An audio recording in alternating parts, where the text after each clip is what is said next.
Today's conversation, we're going to be delving into the issue of access to health care. Now, it's one of the things that troubles me, Jifa, is every time we talk about issues concerning the nation of Ghana, you know, I've always been big on this. I say that we judge ourselves as a nation, or we should be judging ourselves as a nation by the least and the weakest of us, not by the strongest and the most favored or the most blessed of us. That's not how you judge any nation, right? You look at the worst indicators and see, this is where I am. This is where, that's the reality of what we have, right? And if we can raise the standards of the lowest levels, then we can say we are improving, you see. This type of top dressing that we do, where we make the surface look nice. You know, when we say the surface look nice, so of course we need facilities like the UGMC, right? We need facilities like that. We need facilities like the Greater Accra Regional Hospital. We need the various regional hospitals that have been, the new ones. Look at what has been built in Fomena and Kumewu. Fantastic, okay? It's brilliant. But now let's talk about the state of CHIPS compounds. The existence or the lack of existence of CHIPS compounds. That's the basic level. Okay, that's the lowest level, right? There are communities that are around this country, hundreds of them, that have no access to healthcare. Zero, as my friend would say, zero. Kweku, it's really worrying, and we have these conversations every now and then. But the question is, for how long are we going to be talking about this? I mean, this is our duty. We are here to talk about it, to bring these issues to light. People are supposed to implement and work. To bring the issues to light for the right people to get to work and get the things done. But if you see the stories that our journalists bring to light or throw more light on focusing on healthcare, something as basic as a CHIPS compound, a clinic, a polyclinic, and even when they have it, or in a situation where it is available, they don't have personnel, they don't have equipment, there's no bed, like the little things, there's no water, abandonment, and all of those things that come to play. And it's very worrying, because these are people that are not even asking for much. But the interesting thing is, when it's time for election, trust me, ballot boxes will find their way. Of politics moves into their zones. Ballot boxes will find their way. The Electoral Commission, what's the name? Personnel will find their way there to go and conduct elections, count, and then gather their results and bring them down to the coalition centers, meaning they are regarded as a part of the country. So why can't we give them these things? It's their right. It's not even something they should even demand for. They should not need to demand for it. It's their right, you know, and it's enshrined in the Constitution. Everybody has a right to health care. Quality health care. This story is very worrying to me because of some of the highlights that I picked in the story. The fact that it has to do with the aged. I mean, these are elderly people who could barely even walk. They are going through a lot of health issues, and they can't even access healthcare in their immediate environment. Imagine having to travel by sea in a canoe, to travel 30 minutes or over just to get treatment for something. It's worrying. It's worrying. And the story that Jifa is referring to is in the Ada East constituency. It was filed, the report was filed by our friend, colleague, correspondent, Fred Duho. Let's take a look. Looking very old and frail, women over 80 years old are highly vulnerable. They've become dependent on their children, whose livelihoods rely on petty fish trade and handouts. Meet Gifty, 80 years old.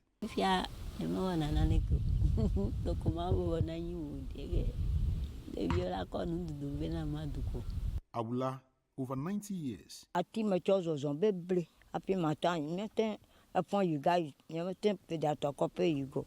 Mary, 83.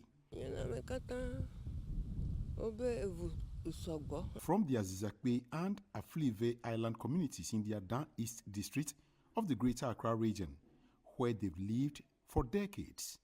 Let me take you back to how we got here. From Accra, it takes about an hour and 30 minutes to reach Adanfo at the bank of the river. On a Friday morning, residents go about their activities. We are visiting some islands to assess how they access healthcare services. The boat ride took about 15 minutes to our first destination, Azizakpe. The island was previously the size of about 40 standard football pitches put together. Today, its size has diminished to about 25 due to coastal erosion. Health center in order for our year. We have so many problems. Nene Daniel Toku is the chief of the Azizakpe Island. He strongly believes that the community has been neglected by authorities for far too long. If the one who get the stomach is born, that if the stomach is coming, let you take it to across the river. You charter the boat, massive boat, before you take it across the river before you go to the hospital. He noted that access to healthcare is especially daunting for women in labor. If it is night time, how do you do it? If it is night time, the person there you call him, you take it before you can charter the lorry, the car from the Adafo before you take it to the hospital. If we have the healthcare here, we are okay. Despite the economic challenges faced by elderly women on the islands, they need frequent medical attention to stay healthy. Ne amadele ngonya ke makpona nua koyi toko akomi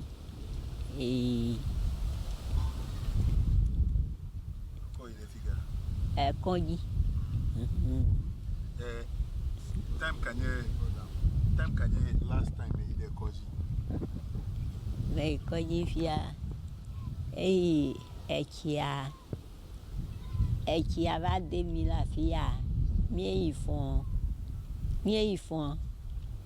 yo va kpo mi le kon la afima ye bre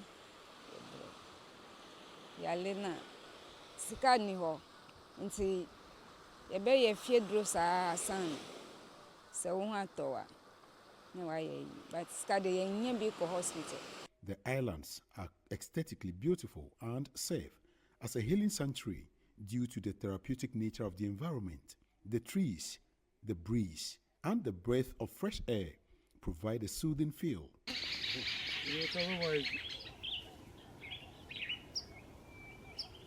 Mary is currently battling with blood pressure. She feels unwell, but lives alone in a makeshift stretcher. She has no financial means to visit the healthcare facility, which is about 5 kilometers away on another island.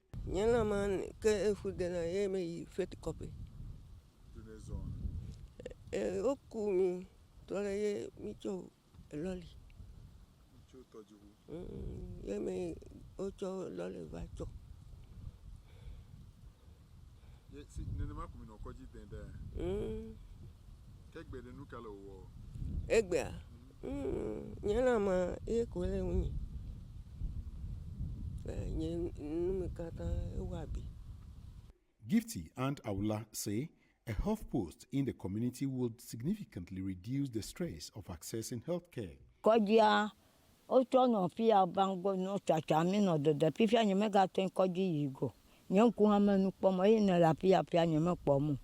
We took 30 minutes by boat to the nearest island and walked for an hour to the Pediakope Health Center on another island. According to healthcare service classification in Ghana, this is the primary source of healthcare services.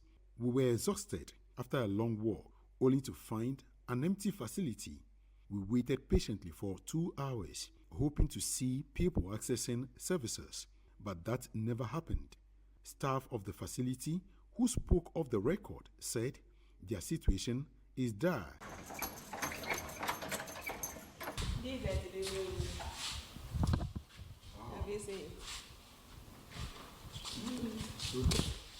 We don't have lights. We don't have lights. This one, if they deliver the baby, they will give them.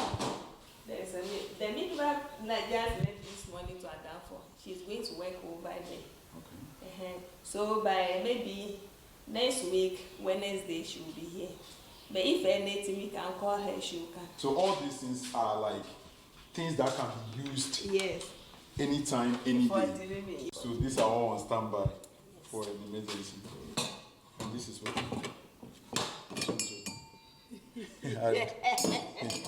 This is for the doctor. This is for the midwife. If you can't, she gives you So antenatal care. This is what they put on the ear. Yes, please. They put it on the stomach to hear if the baby is active or making any noise. This one is using solar. Okay, the fridge is using solar. Yes. So it's always working. Yes. Okay, I can hear it work. So the vaccines are safe. Yes. Okay. I think that's a brilliant idea to have the vaccines refrigerated. Yeah, the temperature is okay. And then they have this box they carry for their weighing and everything, for outreach. Then the megaphone, when they enter into the community, they use it to call the baby moms to come in for the right weighing and vaccination to be done. The facilities here are just substandard. They have a maternity ward that can't really recollect the last time it was used. They have another room where nurses keep their items for weighing and community outreach, where they go and vaccinate children. But this particular office is the consulting room. We took another boat ride to the Fourth Island community, Tuanikope. Like Azizakbe and Aflive, Tuanikope lacks health facilities, unlike Pediatokope. Kajani Yaira, a 21-year-old mother of two, lives here with her sister, Kuwonu Rosina, who is 19 years and currently pregnant. Their harsh living conditions profoundly impact their children. Access to health care is vital. While their community has a school and electricity, it lacks a clinic. Despite adapting to these circumstances over the years, the development of their children has suffered. The health of every child is crucial, especially ensuring full vaccination until they turn 5. Kajani and Rosina shared their struggles.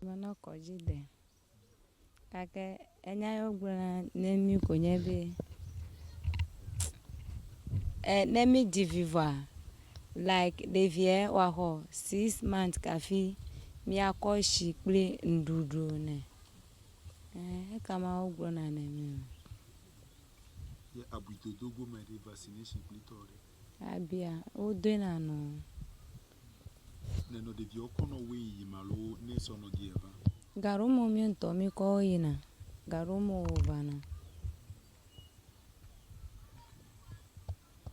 Ta abuikawe de dio do fifie ba sele fifie. Abi amenena. abia amoto o de no like nemi la o de na la atagba no ero ata de ka ho na mave de ka ho de ka no kwa tikene mi obi mi anu bless me de vi wa pola mesese Ke no nu. no Atike ku ka kuma di okone mi. do ko na para ne mbe ne mi o tale mi o du pe abu pisaro ka. The 2024 Multidimensional Poverty Report by the Ghana Statistical Service highlights that a lack of clean water, electricity, adequate health care, and employment leads to multidimensional poverty. In the Greater Accra region, over 10% of rural communities are classified as multidimensionally poor. These communities are struggling to access health care in the biggest or the urban centers that is within the district. They would have to cross this water lake on a daily basis to access health care, in some cases to access education. They are calling on the government to help them build health posts as basic as the chief's compound to be able to give them the basic needs of health care in their localities to avert any form of disaster on this large river when they want to access health care in the bigger communities. Well, that's a report by our colleague Fred Duho from the Adan East District. Colleague and friend. Okay, our colleague and friend here at Channel One TV as well as City 97.3 FM. But Kweku, you know what's interesting about the report? The fact that it is in Greater Accra region. People, you know, we're having a conversation in the studio when we were off air, and people thought this is Volta region, this is somewhere, but this Accra. Well, our reporter and our correspondent and friend, he's here. He's right here with us. Our friend, Nyebru. Good morning. Yeah, welcome. Good morning, Kweku. Welcome back from Ada East. Yeah, thank you very much. Thank you. So, let's situate this report properly. You spoke with all the various persons in the Ewe language, right? But you're not in Volta region. No, not Okay, at all. so where were you? I was in Adan, specifically Adan 4, and that is in the Greater Accra region. That particular place shares boundary with the Volta region. And, you know, those who live at the bank of the river as well as the sea, they do fishing, just like those in the Volta region. So there are Adan people in the Volta, the Voltarians, we have something in common, which usually is the fishing. So they would either meet on sea, on the river, and they interact. So that is how come a number of people in the Volta region, precisely those living by the bank of the river, some of them can speak the Ga-Dangbe, while those in the Greater Accra region, precisely Ada, they can also speak Ewe. And not fluently, but at least the ones you can communicate with, they do understand. Something small for business. Yes, so I do not really understand the Ga-Dangbe. I can't speak it. That is how come those who were able to speak the Ewe, they actually helped to make this report a success. Yeah. So, what you saw, what you brought us was quite troubling on so many different levels, right? For me, the question that I ask myself is, if you have to travel, you're sick, you're already sick, and you need health care, you need treatment, and you have to travel, are we cursed? Why do I have to sit in a boat, which already is dangerous because there are no life jackets? I mean, thankfully, we here have been kitted with the life jacket, so you can travel with it. But the people there in the community, they don't have it. So it's either you do your small herbal medicine and hope that something works, or you get in a boat and hope that the boat doesn't capsize on your way to seek medical care. See, Kweku, a number of boat disasters have been recorded on that sea and that river. There was a time I dashed to Adan precisely to tell the story about 4 or 5 people losing their lives because they were crossing to the other side of the river because they were returning from funeral. And 5 people perished in that. A child was also involved in that. And that was the end of those people. I mean, it rocked the entire community. They were wailing as if they have an option that they will not take the boat again. But obviously, even after crying on this side with those who were afflicted by this whole boat disaster, you would have to sit in the same boat to your house. The Ada area has about, it has about 15 islands. So these people, they are living on the island. And on the island, you can't really access most of the basic amenities, social amenities like potable drinking water, electricity is non-existent, and other things that will make life comfortable for you, they are just not there. Those islands that are bigger in size, the idea was for them to have schools at least, so that children can gain access to basic education. But for health posts, that is where we went to. In fact, they told us the place is far, so would you be able to say, yes, I want to just be in their shoe and feel it and know what they go through in case anyone is sick, in case a mother is in urgent need of medical services to put to bed. So, see, we walked like 1 hour when we got to one particular island before we walked to the health center. Wait, so you leave the community, get in a boat, and you're going to the island that has a health center. Okay, so see, Adamfo is a big place. Okay. Now, when you, for instance, if you take a car from Accra or any part of the country and you get to Adamfo, that will be your last stop with the vehicle because the rest would have to be with the boat. So Adamfo itself or Adan district has a hospital, which is more of a secondary referral place. Now, the basic place that you can access healthcare if there's an emergency on the island should be the chief's compound. Right. And that one is like an hour walk. So if you don't want to dare use the boat at night in case you need that medical emergency, you would have to walk or trek that number of minutes. Wow. To be able to get there. And when you get there, the possibility of you meeting the health workers is another thing. Because you see, it's an isolated place. They also feel that, okay, if throughout the day we've not recorded any incidents of someone coming to complain or lodge any medical complaints, they are cool to go. So at night, they may want to relax. But the staff we met, the only person we met at the health post told us that it is at night that most of them do come around. Yeah, I would imagine because so. the emergencies may just happen that a mother is in labor, a woman is in labor and want to put to bed, and they need that basic care. So the day we went there was on a Friday. We got there and were told that the midwife that was stationed there has now been transferred to the inland, which is the Adamfo community, because it's literally like saying that she's been there and nothing is happening. A staff that is a waste of human resource. Let me put it that way for a lack of a better word. So they just redeployed her to the bigger community where her services are needed. Now, she's in this community over the period, let's say throughout the entire year, she may want to do a delivery one. Meanwhile, the health system is such that they are assessed with their records.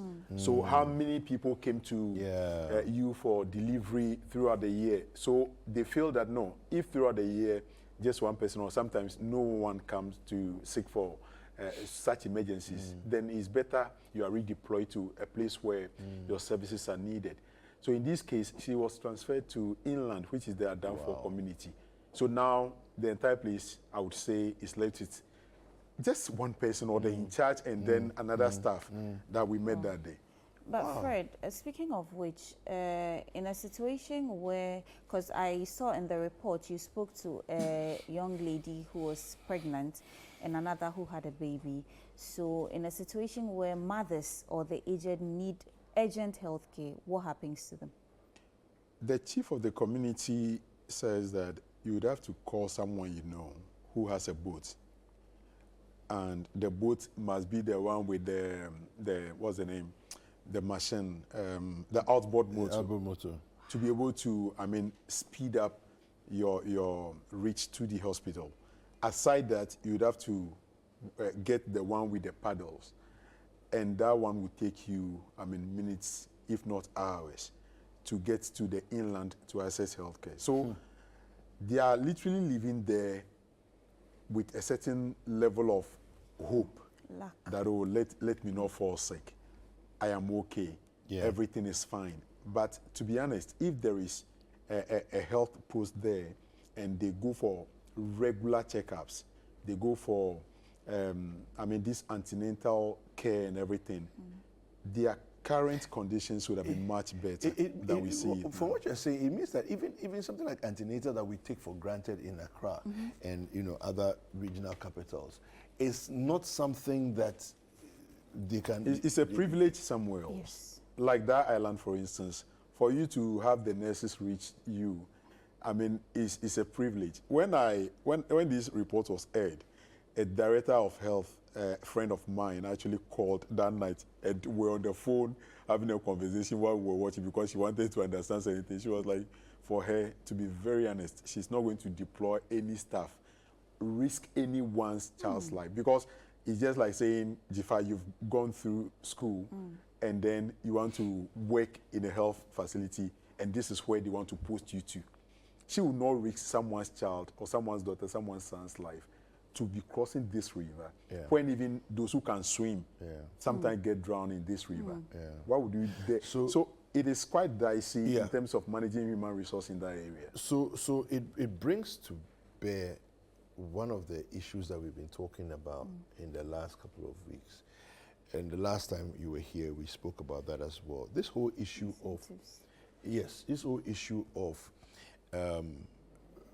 mapping out a system that allows people to choose to go and live in communities like this because there are advantages, especially financial and material advantages, right? And again, I'm going to reiterate it. When I had the opportunity about 20-something years ago to work with the UN, right? I was working with the UNHCR Somalia office in Nairobi. One of the things I realized was that a lot of people chose hard to live in places because there are all kinds of allowances that come with choosing that place. And many people won't go because I have kids, I have a wife or a spouse. I don't think I can go and live in Afghanistan. You know, and back in the day, Afghanistan was, you know, at war and all the issues were going on there. But some people were saying, I'm writing my name down, I'm going to Afghanistan. Why? The incentives because the incentives were good. And guess what? A lot of people had gone to Afghanistan and they will come back, you know, after a few months, they'll come back and say, hey, so how's Afghanistan? So, I mean, they are fighting, they are doing whatever, but, you know, we are okay. And you can see the person, you're like, you know what? Me, I'm 23 years old. I've just finished uni. If I have this opportunity, let me go and do 2 years. And come back. After, by the time I come back, I have some 30, 40,000 US dollars stashed in my account, which I'm not going to touch. Not everyone will be lucky. But it's true, not everybody will be lucky. It's true, not everybody will be lucky, right? But that's a war zone. We're talking about this. This is not a war zone. Do you get what I'm saying? And so, precautions. You take precautions. So you have life jackets. You have whatever you need. You know, and all that. Your prophylactic packs and whatever you need as you are going, right? But there are young people who can, because they are young, they don't have so many dependents and all of that, they can choose to give 2 years of their life there. But Kweku, I agree with you, but then again, look at a community such as this that we are talking about now. They don't even have a CHIPS compound. So if, for example, I, Jifa, I'm a health practitioner and I volunteer that I'm even going to be there to take care of them, where are the equipment I'm going to be working with? Where is the facility that is going to make me serve the people? Because in this case, I need the things to be able to serve. But they don't even have it. So if I'm going to volunteer myself to go there to devote to help the people curb these issues, we should also look at the fact that we need to provide the facilities. And then the people would also want to have some spirit of service to go there to deliver their service. Because here's a case where the midwife had been deployed to a bigger area because there's nobody to really attend to. So what am I going to do there if I don't have the facility or if I don't have the access to be able to render my service to them? So you know we have something we call public health nursing, right? And you notice that sometimes they will come and set up a little store or booth in a community. But even apart from the midwifery ones that they come and do the weighing and other things, there are those who come and just do health education in places, right? So I'm thinking, so you're right in the sense that the facility itself needs to be there. The most basic of facilities, but there needs to be a facility. Then there's personnel. You know, that you're saying, I'm deploying this number of people because we have a list. we should get to a point, if we do it right, we'll get to a point where there's a waiting list for people Yes. begging to go to Yes. certain deprived areas. See, the You know, the but woman I spoke yes. with, the staff who wouldn't want to go on record, she said there's no incentive, there is no extra money. But that being is paid why. for where they are. And I told her, Chalakweku, the place, I mean, is totally detached Yeah. from the country. And that is in the Greater Accra region, like Jifa started with. So if people say Greater Accra region, then we say Accra. Yeah. Then where will you mention again? Yeah. Let's say Ablekuma, South, North. South, Yeah, Then we are Bawe, only concentrated on, Odoko. I mean, That the looks like central of that's- Accra. yeah. That is not the Greater Accra region. See, there are a number of reports that are yet to be aired. And if we show you parts of the Greater Accra region, you will marvel. Like you'll be in It's total like, shock. is this Greater Yes. Accra? Now, with their dance story, see, money is good. For money, if you have it, oh, come on. It makes a If difference. you see the plush homes, luxurious facilities, In Ada. my goodness. Wow. If you see the facilities, Okay. that belongs to individuals. But Charlie, but these are people that they- don't live there. Yes. They don't Yes, live there. They are only go holiday there homes. on weekends Yeah. to do their stuff and come back.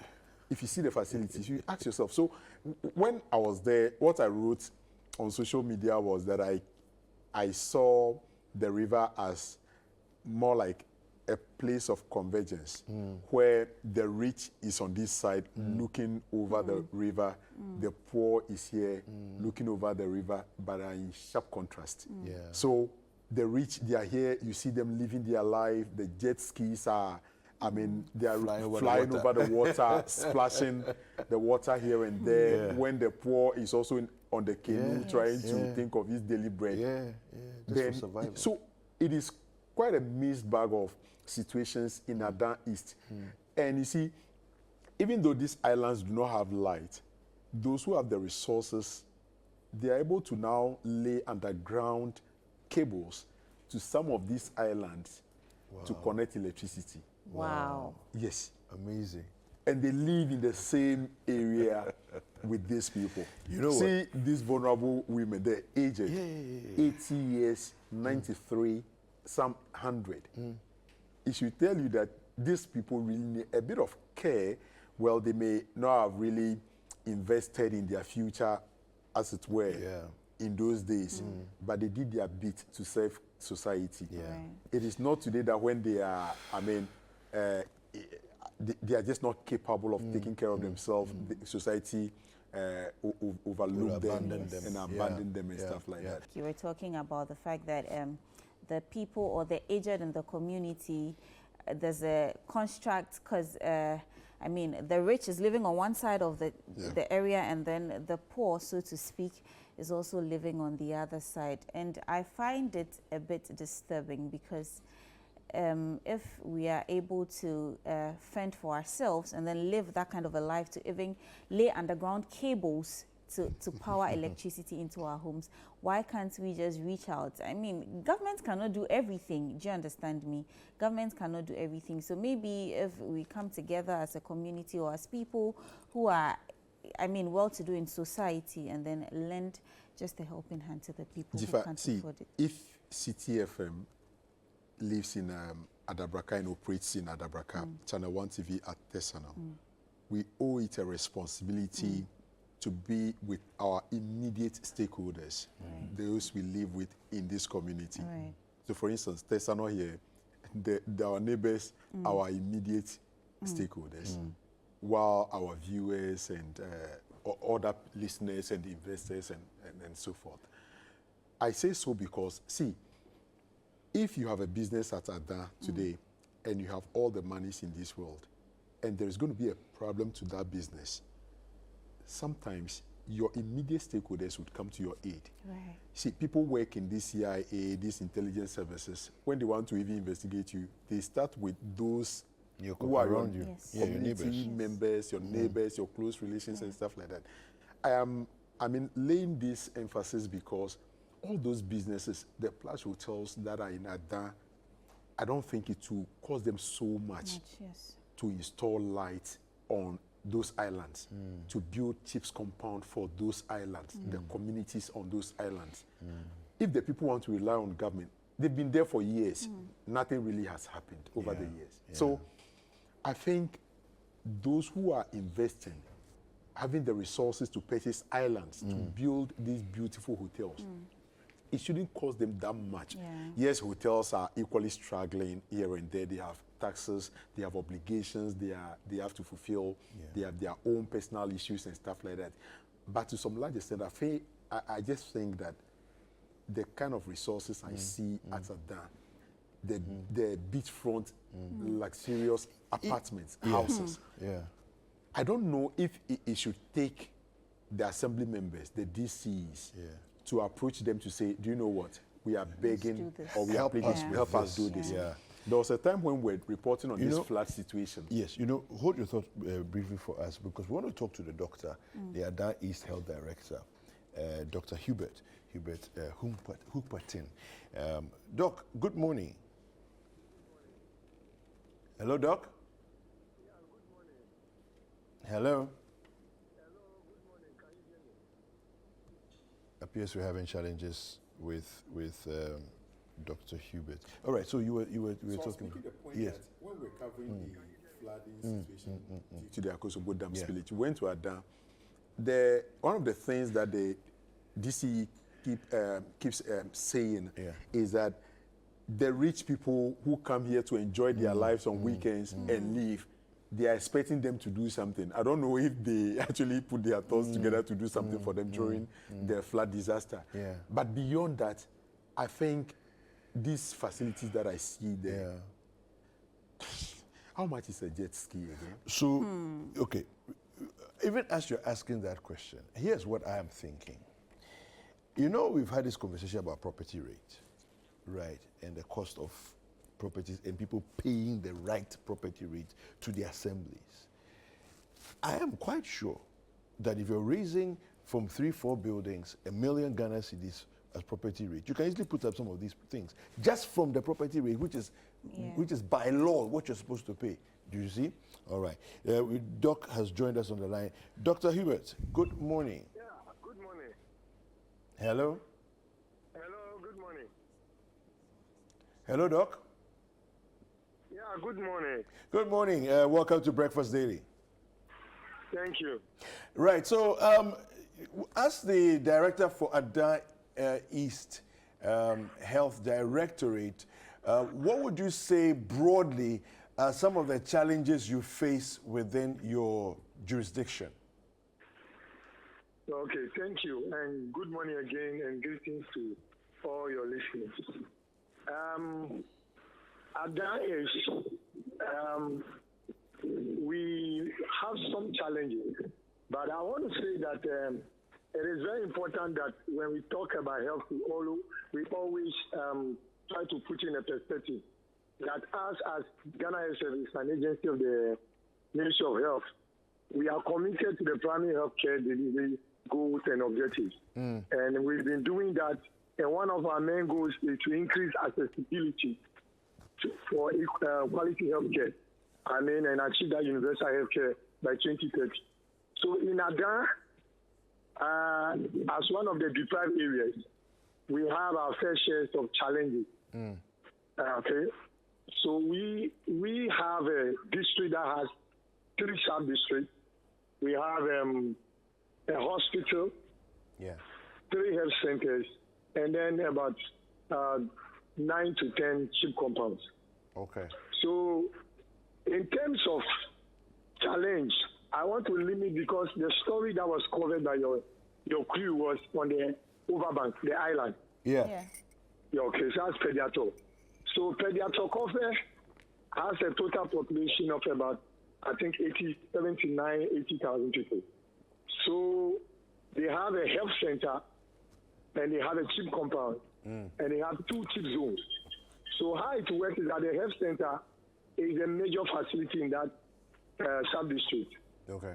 Okay. Then the CHIP compound is another smaller facility located with physical structure within a catchment area, an electoral area. Okay. And takes care of some community. And then in the midst of that, we have chip zones. The zones are within a certain number of communities. So the health workers go there to provide health care because they are far. The challenge we have in pediatric office is that the communities are far from each other and they don't have motorable or, let's say, terrestrial vehicles. You understand? So that's it. So for you to move from one community to the other, you have to use a canoe. Okay. So where the health center is located is central, but then for the communities to access it, it becomes a challenge because it comes with cost. And then it's in that wisdom that we have the concept of cheap compound. So there's also a cheap compound, but again, the same challenge of accessing, if they could even access it by bicycles or motors, that will be okay. So, but then that is not available. So the main challenge there will be the accessibility because of the geographical landscape that we have there. Okay, that notwithstanding, that is why we have health workers union. The other challenge we have, which we all know, is that of staff attrition. People not ready to come to work in those areas. Even when they are posted, it comes with a lot of issues. So that is the other thing. So that we need more of such health workers who will be available so that we can send more to the community. Now, the health center itself also has its own challenge. Now, it needs a face uplifting, and it is seriously understaffed. And then in terms of equipment, okay, and in terms of we also reaching out to the communities. I mean, the service has 3 boats, but these 3 boats for now are out of service. Yes, we are working with our regional health directorate and then the national headquarters. They are actually repairing one, but we need other people to come on board to help us repair the other 2. When those things are there, I mean, we can bridge this. So there's that challenge that other communities far away have that difficulty in reaching, accessing health service. But notwithstanding, we have some things in place, only that we have the challenge of staff, equipment, and then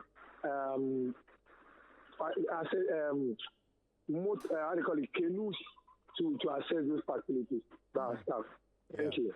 So, Doc, there's one thing that we're talking about here earlier in the conversation, talking about incentivizing staff, throwing out there as an opportunity, especially for younger staff, to take advantage of, to say, listen, I know that if I do this for 2-3 years of my life, I can make some good savings and put some money away because the allowances and incentives are good.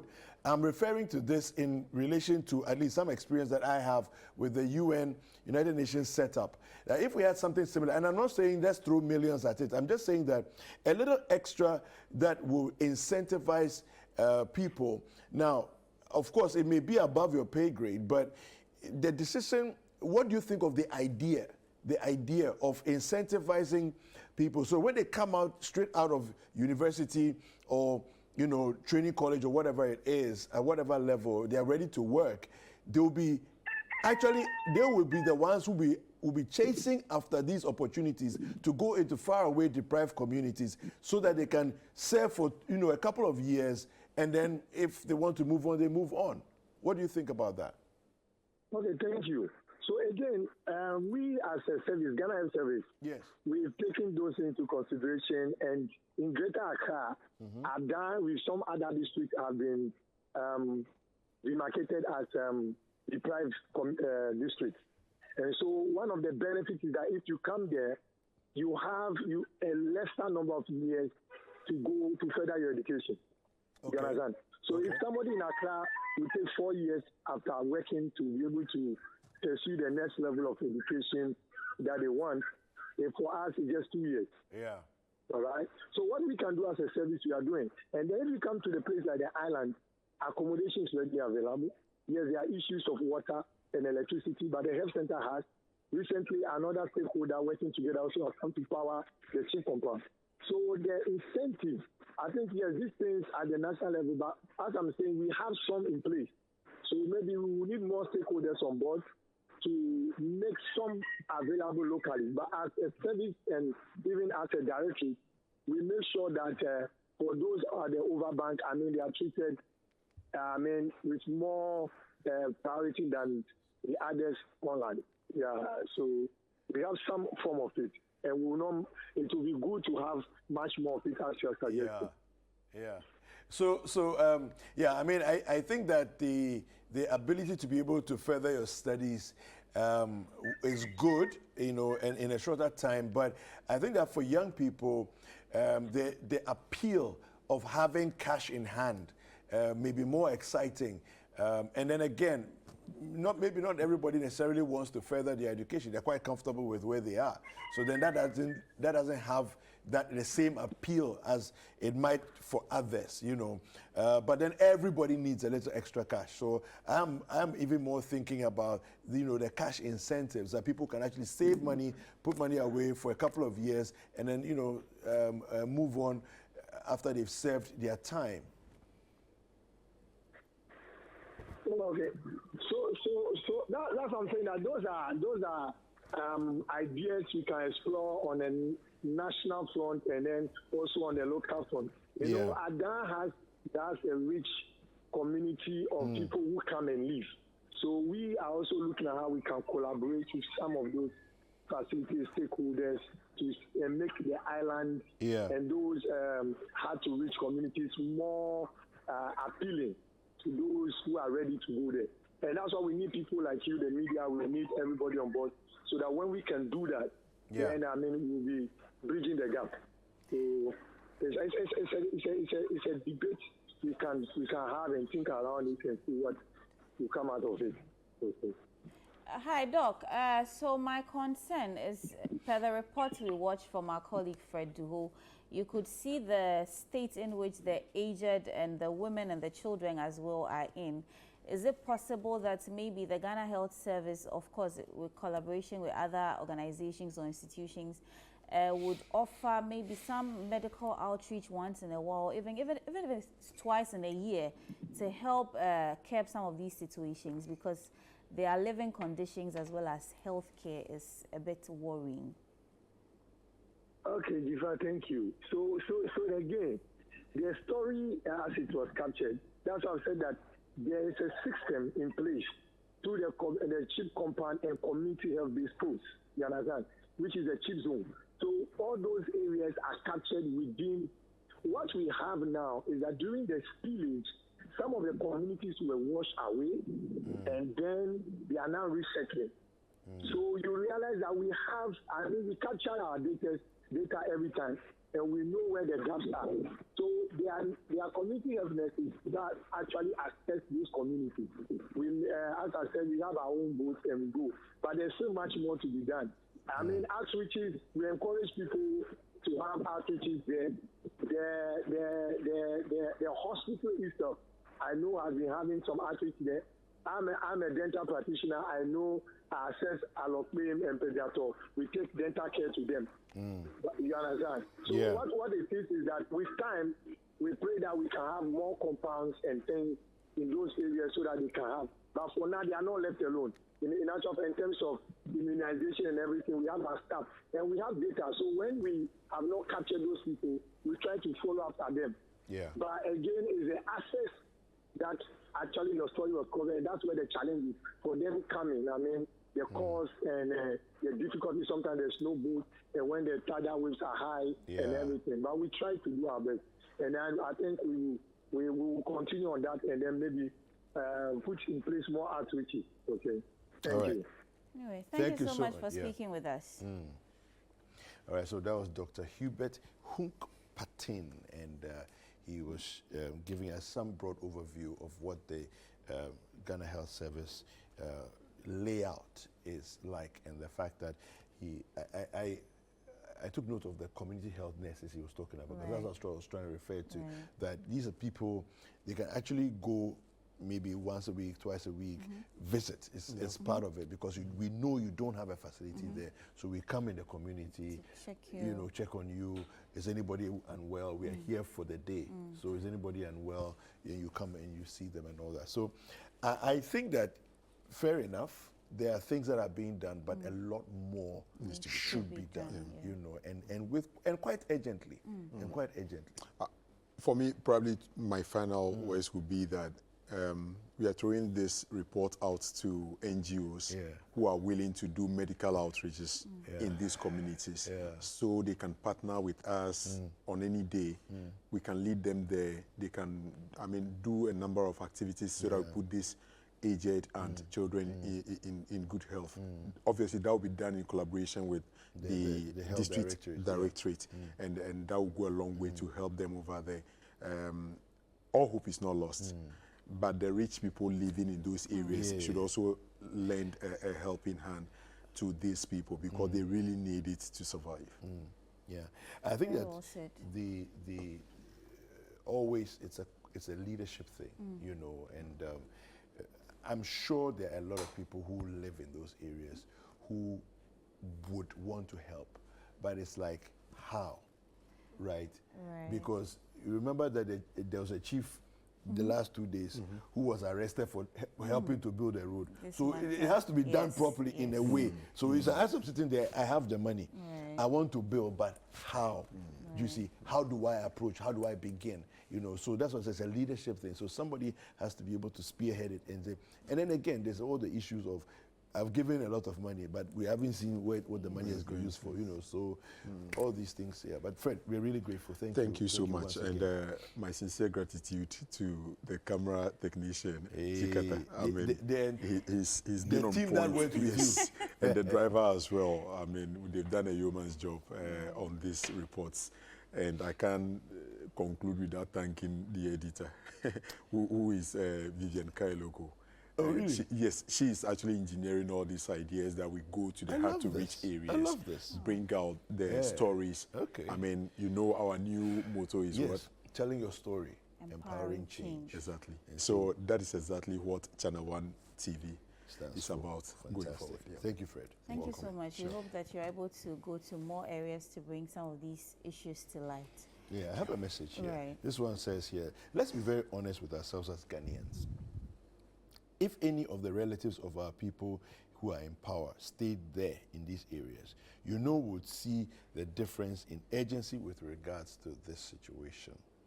They will sit there and wait when Channel One starts doing something about it and people praise them, then it rubs them the wrong way.